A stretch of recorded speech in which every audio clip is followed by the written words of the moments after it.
2 years ago, right around this time, in the weeks before Passover, I was sitting in my office in Denver when a gaggle of kindergartners knocked on my door.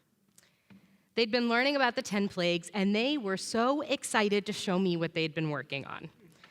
They'd taken recycled plastic water bottles and filled them with rice. Hidden among the grains were 10 tiny little objects they'd made out of shrinky-dink, that special plastic paper that shrinks down in the oven. Each of the little 10 items they'd made to symbolize one of the 10 plagues. And it was meant to be a game. You shake the bottle of rice and try to find all 10 of the plagues. The kids loved it, and they were doing that excited little wiggle filled with anticipation as they presented me with my very own water bottle of rice and plagues.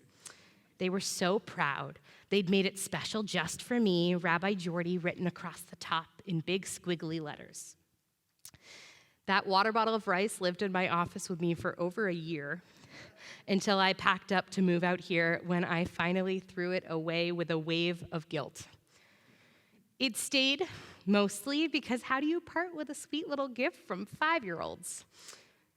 But every day I would look at it and feel just kind of icky, uncomfortable with this sort of gamified version of the 10 plagues on my bookshelf. I absolutely don't fault this teacher who is a wonderfully committed young Jewish educator.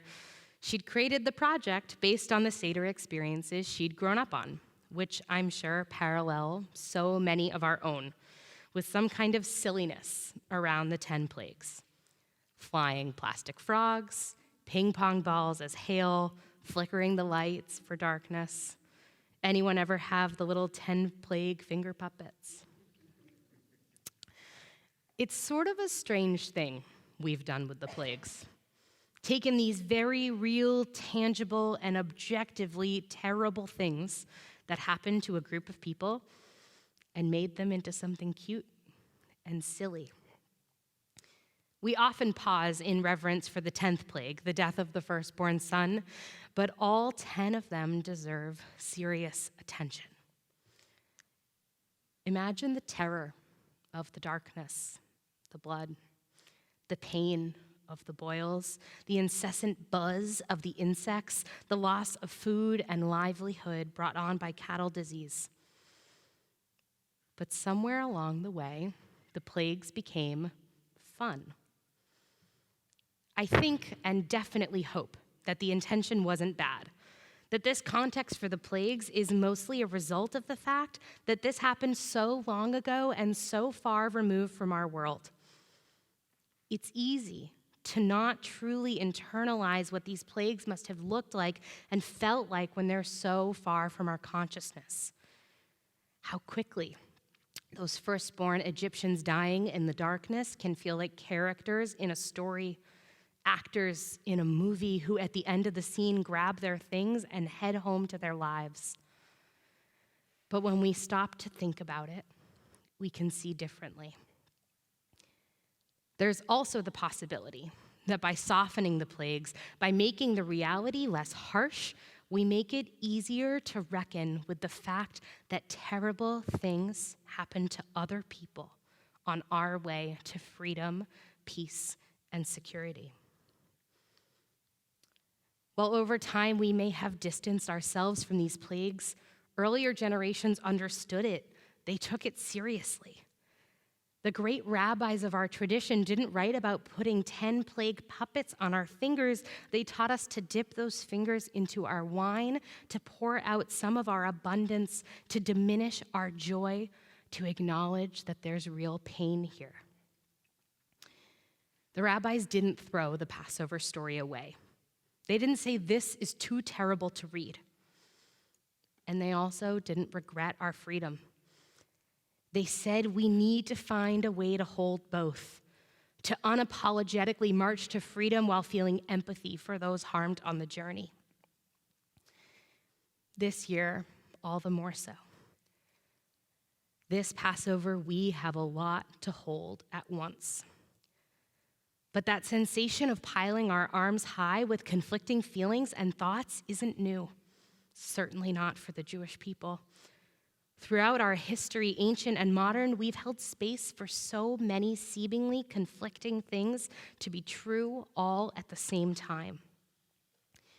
At the end of the Six-Day War in 1967, then General and later Prime Minister Yitzhak Rabin grappled with this balance. Rabin, a champion of the Israeli-Palestinian peace process, reflected on the war, saying that while the nation experienced victory, the soldiers who fought for it couldn't celebrate fully, if at all, because they'd seen too much. They personally understood the price of the victory. Rabin said, "It may be that the Jewish people have never learned and never accustomed themselves to feel the triumph of conquest, and so we receive our victory with mixed feelings." To carry Prime Minister Rabin's words 50 years forward, we need to receive the news of our days with mixed feelings. We need to receive our Passover story with mixed feelings. Last week, we sent our Passover handbook to your email inboxes, which included a Haggadah supplement for our post-October 7th world. In it is a reading from Rabbi Margaret Frisch-Klein called A Plague Poem. She writes, "My creatures are drowning, why are you singing? A drop of wine, a drop of blood. Not just 10 for the plagues, too many drops to count this year, maybe every year. A drop of wine, a drop of blood. We rejoice with each hostage freed out of the narrow places. A drop of wine, a drop of blood. A tunnel is a narrow place. We weep for each life lost, child, woman, man, every Gazan, every Israeli, every soldier, every non-combatant, every victim from any country, every person, each created in the image of the divine. A drop of wine, a drop of blood. We weep for each victim of terror, each victim of sexual assault, each victim of displacement, each victim of brutality, each victim of promises made and promises shattered, each victim searching for water and searching for food and searching for safety, searching for school and searching for healing, each victim of fear. We pray that soon all will be out of the tunnels, out of the narrow places. God admonished the angels, my creatures are drowning and you rejoice. A drop of wine, a drop of blood. Too many drops this year. We cannot sing this year. Next year may all be free out of the narrow places.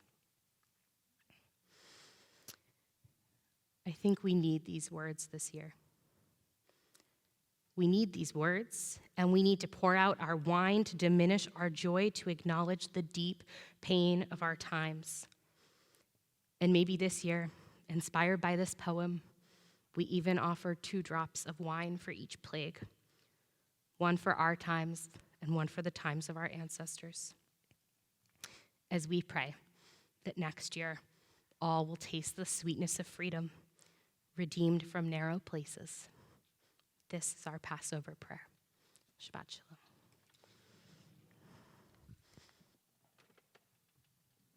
Yasher Koach, Rabbi Calman. I hope it's not too opposite of the message of not singing this year to offer a melody in response to your beautiful words. I do think we can look to our harbinger of hope, our prophet Elijah, for the hope and the promise of a better day tomorrow.